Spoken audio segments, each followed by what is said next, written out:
And you don't want to talk too long, but then again, you don't want to talk too short. Because sometimes, if you net it down to too few words, sometimes you could threaten the meaning of those words. And after the election in Russia recently, somebody asked Vladimir Putin if he could summarize the results of the election in one word, and he said, "Good." And then they said, "But, you know, Mr. Putin, I'll tell you what, take just a couple of more words." And he said, "Not so good." So I'm going to try to do the best I can with just enough words, and hopefully it'll not sap everyone's energy for tomorrow. I want to talk to you a little bit about this theme about social responsibility, corporate social responsibility, and what does it mean, where does it come from, you know, what are big companies thinking about, what are smaller companies thinking about, what's the reaction in the public sector or the private sector, to put this into some kind of a framework for you. And you know, there's a lot of different words, different language thrown around. Some people call it corporate social responsibility. Some people call it corporate citizenship, that the idea that citizenship should be something embraced by the corporation.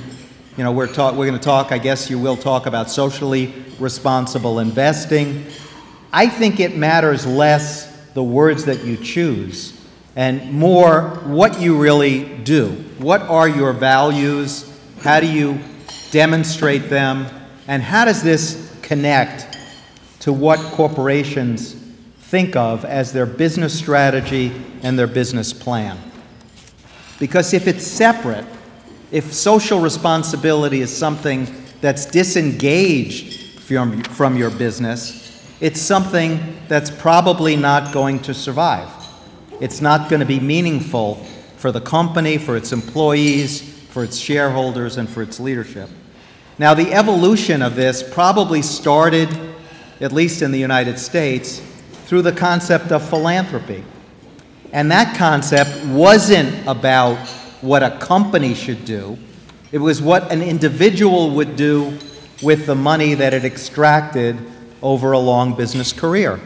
So it was personal philanthropy. If you looked at, you know, Andrew Carnegie, who was a great philanthropist, he didn't operate his business as a socially responsible business. Neither did Rockefeller, neither did Ford, neither did the Mellons. On the other hand, they did take the resources that they made and set up some of the great philanthropic institutions in the world.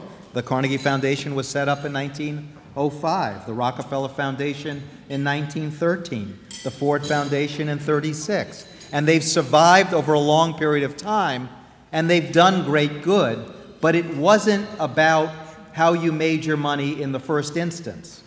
There was no standard at that point in terms of corporate behavior. Corporate philanthropy began more towards the middle of the 20th century, and towards the 1960s and 1970s, people began to expect a company, if they were going to do business in a community, to do something from a philanthropic nature. Didn't necessarily have to be strategic, didn't necessarily have to mirror the philosophy that they brought to their business, but the goal was that a company needed to be generous. But that's not the way they operated their business. They needed to be effective. They needed to be sustainable. You wouldn't talk of your strategy as being a strategy around generosity. Now, we're starting in the US, and I think this is extending around the world, to talk about shared value. That's what Michael Porter at the Harvard Business School called it. I'd like to call it real value, because what it ought to be is something that you do as a company to create real value in your community, but also real value for your company.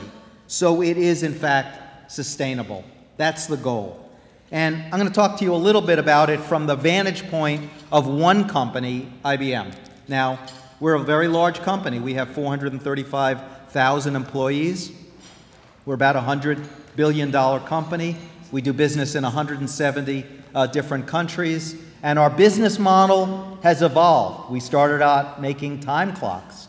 and then to electric typewriters, and then to a variety of hardware, and now most of our business is in software and services around the world. And if you've seen the branding and the advertising of the company, it's about building a smarter planet. That sounds a lot like a socially responsible vision, to have a smarter planet.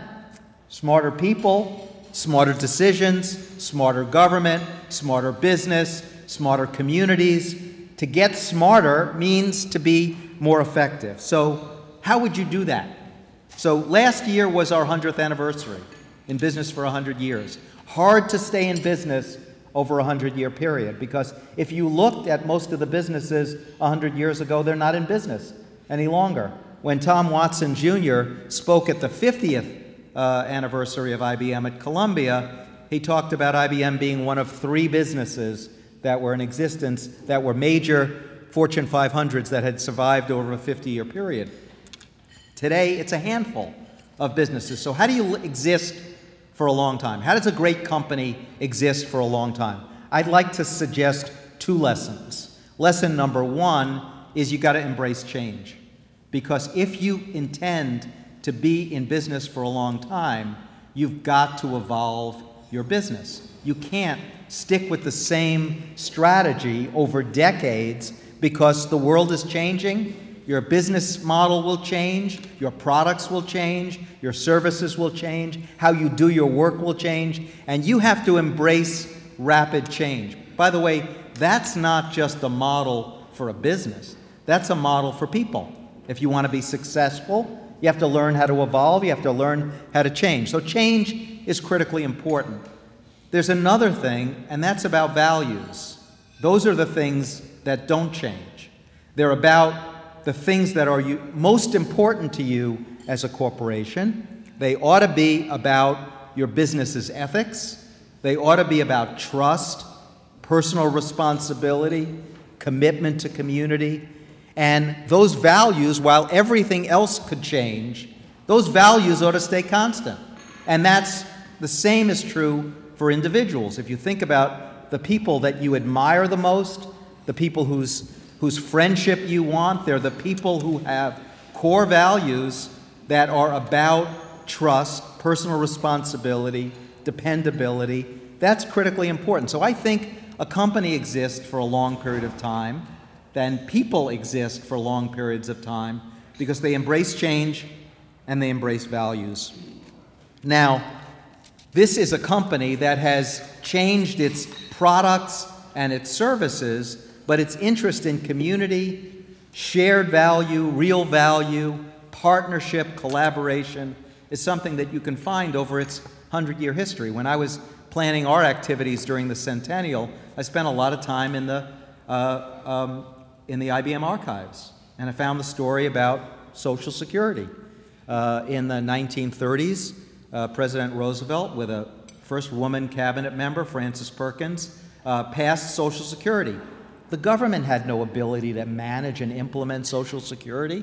They couldn't even figure out how you would do something of that size and that scale. It was the largest accounting project that anybody had thought about. The government passed the legislation. They brought IBM in to the Labor Department, hundreds and hundreds of employees to set up Social Security.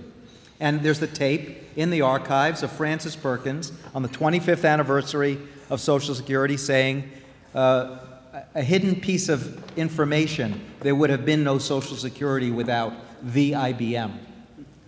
Partnership, collaboration, a business and the government doing something that, well, there may be a lot of controversy about it today, but it would be hard to argue that it wasn't critically important in America's recovery coming out of the Second World War.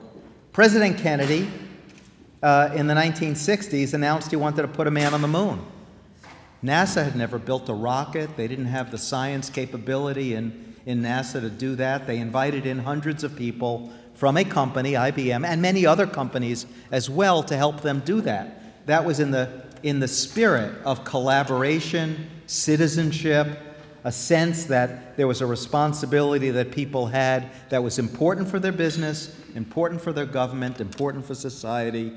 So that's part of the history that a company brings in to the discussion about social responsibility. But I think what it really needs is the same kind of innovation and change that you would apply to great businesses. So let me give you our perspective on how to be a socially responsible company. We take the specific, most innovative technologies that we can develop in our research laboratories, and we spend $6 billion a year on research around the world. And we invent things that we think are solutions for our clients. Things like data analytics, cloud computing, grid technology, automatic language translation, the kinds of things that are innovative and will lead to progress in the workplace. We take every one of those technologies and we address them to what you would identify as the most nagging social problems facing society, like education, or like the environment, or like healthcare, or disaster response, or building smarter cities, or addressing economic development or jobs. And we take the technology built around a solution to a core social problem, and just as we would develop the product or the service in the private sector, we would test it out by contributing it to society. So we would take the critical social problems, the most innovative technologies, and we'd find applications, and Bridge talked about a couple of them in the introduction, like a new way to teach children how to read using voice recognition technology. How do you do that? You take 5 or 6 of the best literacy teachers you can find, you bring them into the IBM research laboratory, you introduce them to the working group that's doing voice recognition technology and embedding it in telephones, automobiles, refrigerators, you name it, and say, how would you use that technology to create a free reading tutor on the web for students or non-literate adults who need to learn how to read? You would create, instead of the person at the end of your phone recognizing what you said, but you'd create a little reading tutor that could go along with a child or an adult while they read, and then evolve it over time so it could actually analyze when somebody read a word incorrectly, what's the concept that they don't understand. We built that into a tool we call Reading Companion, and we donate it for free to schools around the world. And last year, it taught 212,000 non-literate children and adults to read. Now, you could write checks to schools, and as you heard earlier in the introduction, you know, I worked in the school system as deputy chancellor of schools, but you don't have enough money to contribute to get tutors to be able to help children learn how to read. So a company like IBM needs to take its best technology, its best talent, organized around that problem, and figure out a way to bring it to scale, contribute it to a large number of schools, not just in the US, but around the world. Now let me give you another example, and Bridge talked about this too in the introduction, the idea of a corporate version of the Peace Corps. Now where did that come from? At IBM, it came from the fact that we're a global company, globally integrated company. People have to work in teams across geographies, and cultures are different. And if you're going to work in an interdisciplinary team, solving the problems of clients or working internally within your company, you need to understand different culture. You need to understand that when you have a conversation with people and some of the people are on the phone from Japan and you say, does everybody agree? And nobody says different, does that really mean that everybody agreed? No, it doesn't. So you need to understand how people operate in different cultures. So we began to evolve a program for leadership training where each year on a competitive basis, we'd select 500 of our top talent, the absolute best of the best across the company. We get 10,000 applicants for these 500 slots a year. And we put them into teams of 6 to 10, and we send them on team assignments in the developing world. So a team of corporate service corps IBMers went to Cross River Province in Nigeria. And they developed a program called Project Hope and Project Comfort, providing free health care for poor women and children. 28,000 people have been served by this program. The governor of Cross River Province wanted this program. He needed the management capability to structure it, and that's what the team did. They learned an enormous amount about teaming skills, cultural adaptability. They were able to deliver real meaningful results. They learned about the culture in Africa and Nigeria. And, interestingly enough, now that we have sent almost 1,500 people in teams to 35 countries around the world over a nearly 4-year period, what's the result? Well, 9 out of 10 said it was the best leadership development program of their lives. Not their IBM career, of their lives. 9 out of 10 said it significantly helped them perform their day jobs. 9 out of 10 said it increased dramatically their cultural awareness. And 8 out of 10 said it increased by 100% the likelihood that they would complete their career at IBM. Now, why is that important? It's important because the employees in your company who are your #1 performers, who are with your company between 7 and 12 years, those are the people you are most frightened of losing to your competitors. Those are the people that the headhunters come looking for and your competitors come looking for. And the average loss rate on those kinds of people in the company was about 15 to 18%. So you'd say, well, how many of the people in this program left? 0. So is that an effective business strategy? It's a retention strategy for your top talent. When you go to speak to business schools, and I do it all the time, and you explain that if you come to work for IBM, you could actually be part of a program where you would be assigned in a team of 6 people or 10 people to work on creating a program in healthcare, creating a clean water program, improving education, developing a social safety net, developing a transportation plan in Jakarta, Indonesia, coming up with an economic development plan for Cebu in the Philippines, and the hands go up. As a matter of fact, last year, social responsibility was the 3rd most important determinant when we recruited top talent. Money was #1. Probably always going to be. Location was #2, but the fact that you could marry your business career with social responsibility was #3.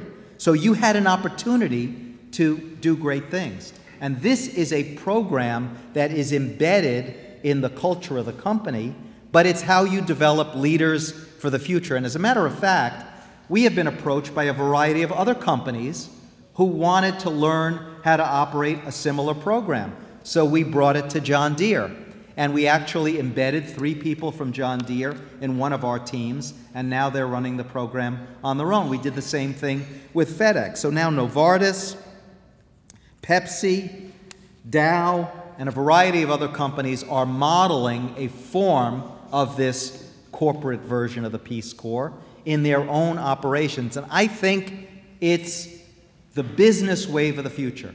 Because if you look at how businesses operated in terms of globalization in the past, it was the concept of the international assignment. Send a senior executive, mid-career or the end of their career, out to work someplace else, and they lived in an enclave.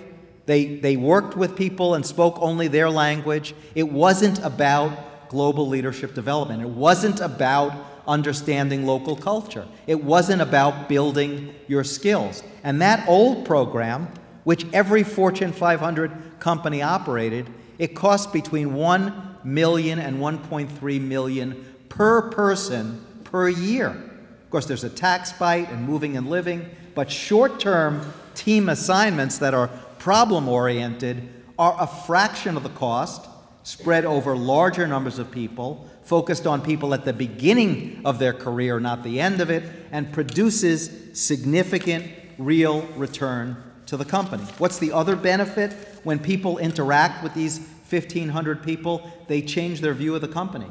They change their view of the company's brand. They may have thought IBM was a hardware company selling PCs, which we don't do any longer, but having interacted with people who helped solve their problem, they see it as a company that could actually build a smarter planet. Let me give you another example. I don't think there's anybody in this room who doesn't think that we desperately need different solutions to the problem of K-12 education in the U.S. Desperately.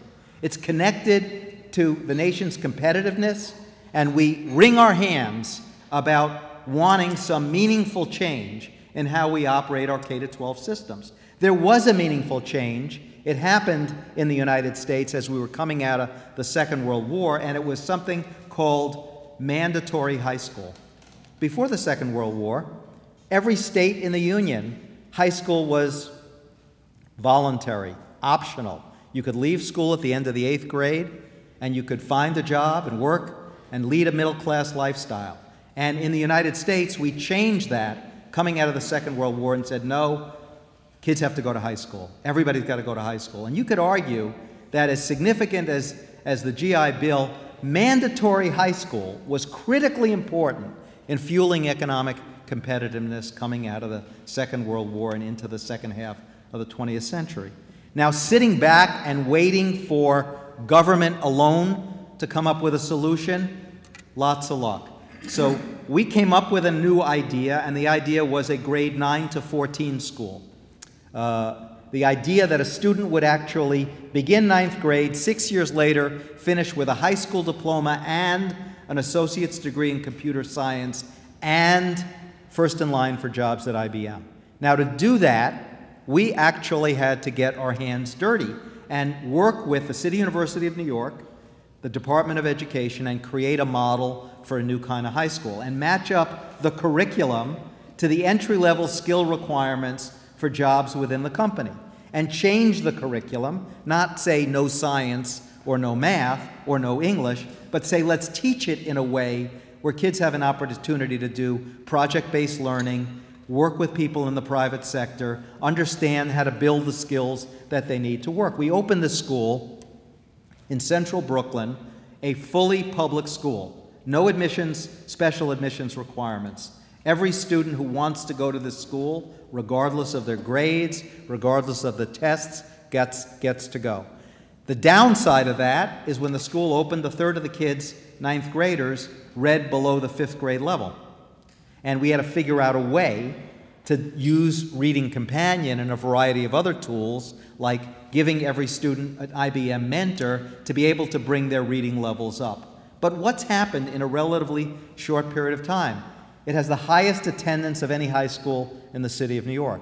And there are high schools that do only accept students based upon a competitive exam. That's really important. And of those students with those significant reading problems, at the end of the first semester, 2/3 of them made significant reading gains. One student jumped 5 grade levels. 4 students jumped 4 grade levels. 5 students jumped 3 grade levels. 6 students jumped 2 grade levels, and the rest of them at least 1 grade level over that 3.5 month period. So we took that idea and now have brought it elsewhere. Mayor Rahm Emanuel in Chicago announced he's opening 5 of those P-Tech model schools, P for Pathways in Technology, and brought to the table, in addition to the IBM model and the IBM design, Motorola, Cisco, Microsoft, and Verizon. So every other company following that model. You want kids with better skills, you're going to have to do something different to create a new model. Now, is that philanthropy? No, it's not. It's a big contribution, it's something significant, but if you could change the model for community colleges and high school, just look at the potential results. Do you know what the dropout rate in 2-year community colleges is in the United States? 75%. And in some cities, it's significantly higher. In Chicago, there are 7 city colleges. Every one has 2 buildings, 2 campuses, 14 of them. 93% of the students don't complete. 7% complete. Over the next 10 years, 14 million jobs will be created for kids with associate's degree. Are you going to be able to make it with a 93% dropout rate? Talk to people about the kinds of jobs that are waiting for people with the right skill levels. So you need a new model. Is that corporate citizenship or is that business strategy? Is that sort of like joint collaboration around Social Security or the space shot, or does it sound like checkbook philanthropy? It sounds like problem solving, and businesses do have the ability to marry their business interests and their social interests.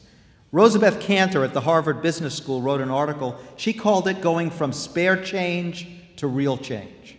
The spare change model is, at the end of the year, whatever money you make, a portion of your spare change you contribute, with one goal: be generous. What's the real change approach? You don't give away the thing that's least valuable to you. You energize around the thing that's most valuable to you, and you create real value. Real, sustainable value. Let me give you another example. Small businesses right now, everybody always says the same thing about small business. They're the job generators, but too many small businesses fail. People are putting a lot of pressure on job creation and job generation. What could large businesses do about creating growth for themselves and among small businesses? We came up with an idea. I'll test it off of you. We call it supplier connection. We organized 14 companies to create one shared site on the web where if you're a small business, you go on Supplier Connection, you qualify once, you can be a supplier to one of 14 different large companies whose combined spending through their supply chain is $300 billion. Here's another piece of information. For a small business that becomes a supplier to a big company, within 2 years, research shows they double their workforce and increase their revenue by 175%. So if you could give small businesses access to the spending of large companies through their supply chains, you can grow jobs, grow the economy, and it doesn't require legislation.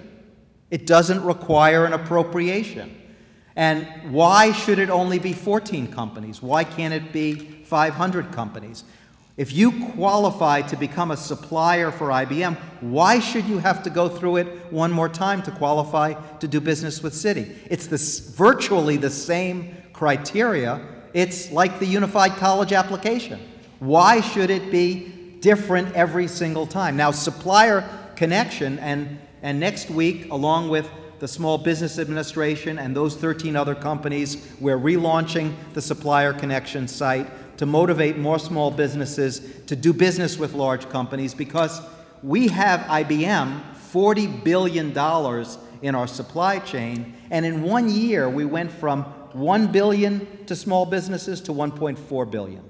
So what would happen if every big company did? That doesn't say that you have to sell to somebody. It doesn't say you have to buy from somebody. It just says that you could solve this problem using creativity, ingenuity, technology, energy, bring small businesses and large businesses together and come up with a solution. So I'll ask you again, is that social responsibility?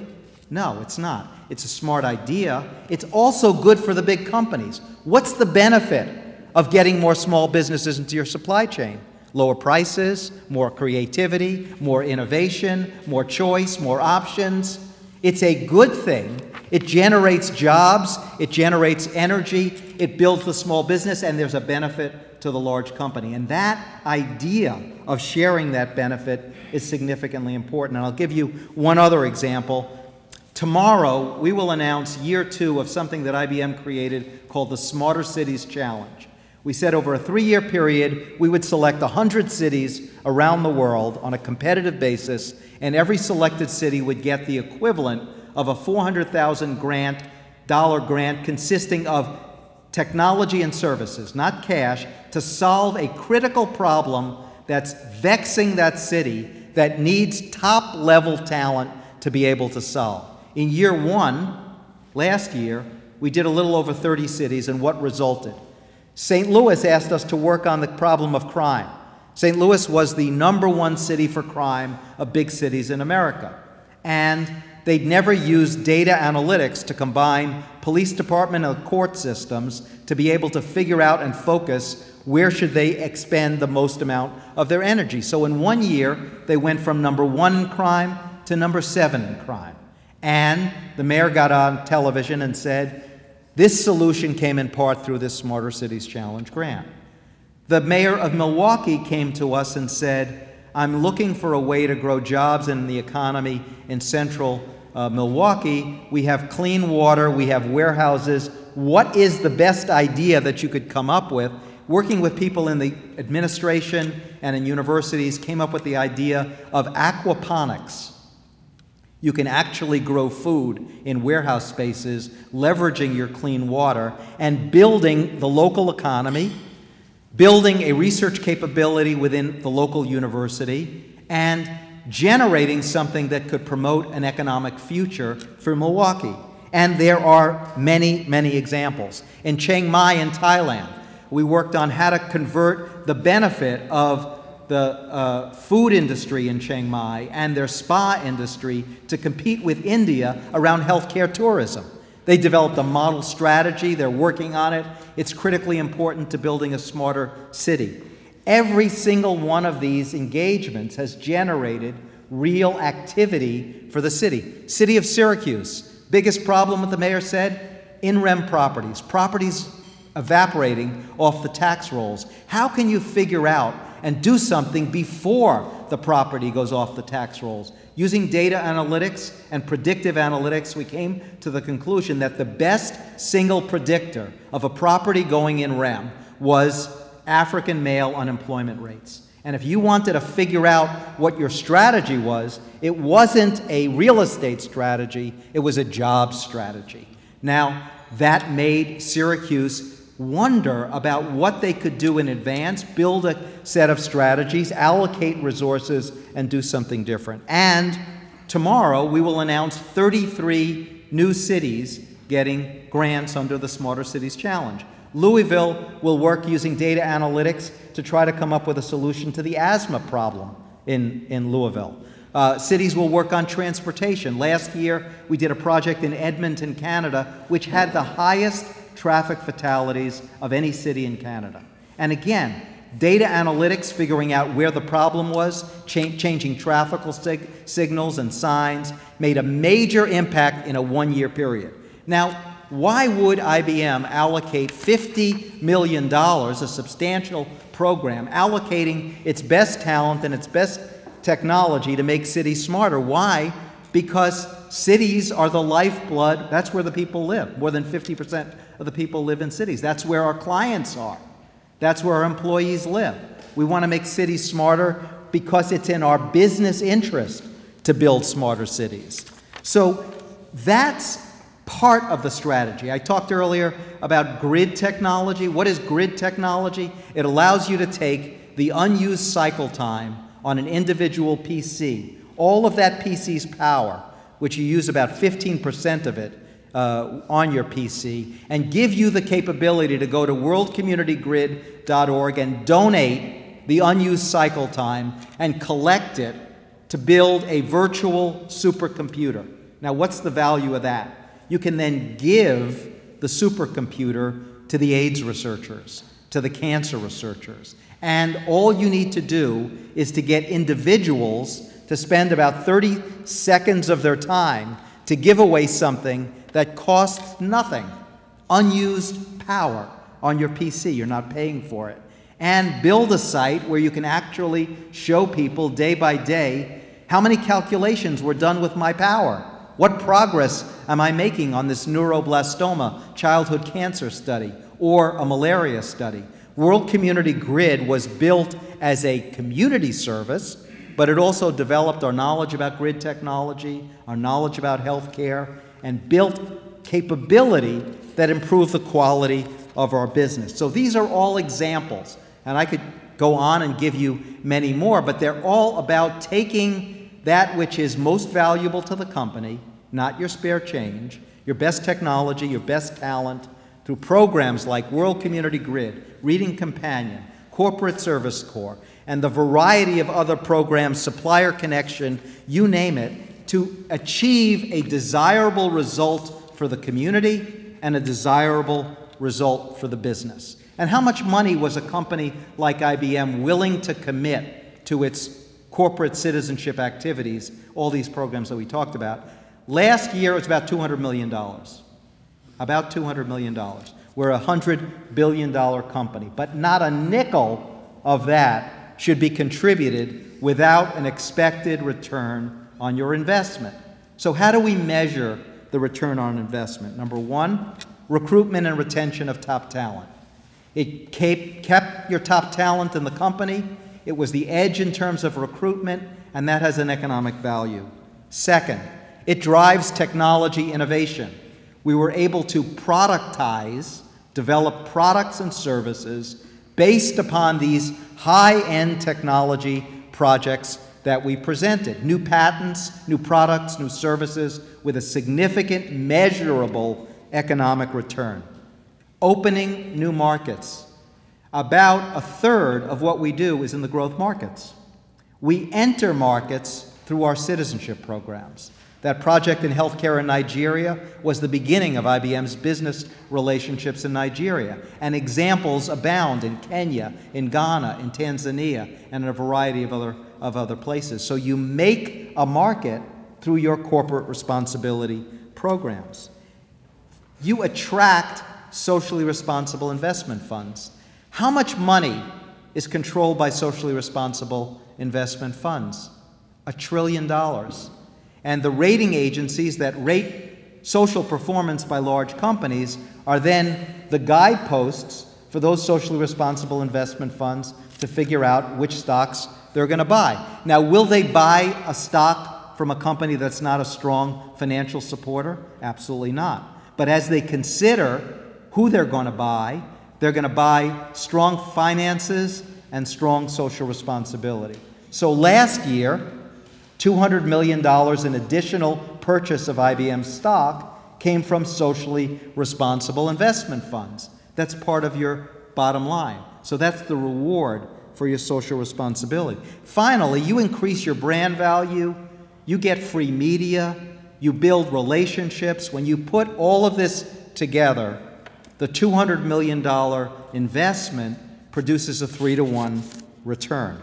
So that's why the #1 rating by Series, the #1 rating by Covalence, the not-for-profit voluntary agencies that rank and rate companies, is critically important to you in terms of demonstrating whether or not you're producing real, solid return on your investment. So that's our story. Now, why is that relevant for a company that's not an IBM? It's relevant because the guideposts that are important is you think about doing things that have metrics, that have return on your investment, that doing things that are not separate from your business strategy, that are connected and coordinated with your business strategy, that produce measurable results and make you a more competitive enterprise, addressing critical challenges, the core of your business, talent. What could be more important to a great company than attracting and retaining top talent? Opening markets, reinforcing your brand, giving yourself real return. Now, as other companies and us go forward into the future, what are the challenges that you should think about? #1 is you can't do this work alone. You need strategic partnerships. They need to be with other companies. That's why it's critically important that our corporate service corps attracted other companies to align with us in this effort. Partnerships with the public sector, Small Business Administration coming in as a partner on supplier connection, the mayor of Chicago coming in as a partner on this new grade 9 to 14 school, Mayor Bloomberg initiating it in New York and announcing just recently in a state of the city that he wants 3 more. Put an end to silos, thinking about these problems separately. Jobs and economic development isn't a strategy only for your economic development department. It's also about skills and education and a range of different functions. Give people an opportunity to build a new model for problem solving and focus on the next generation, because There are more students at Harvard Business School and the Social Enterprise Club than every other club on campus put together. That's what the next generation of leaders want to do. They don't only want to have a business career or any other career, they want to marry their interest in a variety of other issues. And if a company can do that for them, they're going to come to work for you and they're going to stay a long time. And finally, and I said this throughout this talk, focus on metrics and focus on accountability. This isn't soft stuff. And if it is soft, it probably needs to be redesigned. You need to apply the same metrics that you would to any other business function. Would we as a company allocate $6 billion towards research if we weren't getting return on that investment? How much did it cost IBM for the business team to develop the Watson technology that won the game of Jeopardy? $60 million. Why did we do that? To play Jeopardy on television?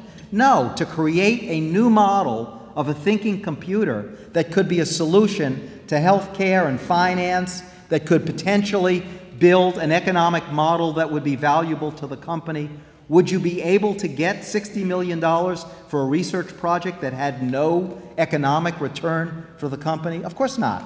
It doesn't make any sense. You wouldn't be a good business, you wouldn't be loyal to your shareholders, you wouldn't be loyal to your employees. So every investment that you make, you can call it whatever you want to call it. Citizenship, social responsibility.